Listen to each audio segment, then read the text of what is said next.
En la tranquila charca, una criatura destaca sobre todas las demás, la temida rana toro.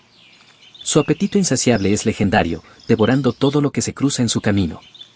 Insectos, peces, incluso otras ranas, nada escapa a su voracidad. Los pájaros vuelan asustados ante su presencia. Sin embargo, esta fama tiene sus consecuencias, los otros habitantes de la charca mantienen su distancia. Aunque pueda parecer temible, es esencial recordar que cada criatura desempeña un papel vital en el equilibrio de la naturaleza. Respetemos y protejamos todas las especies que comparten este hermoso hogar.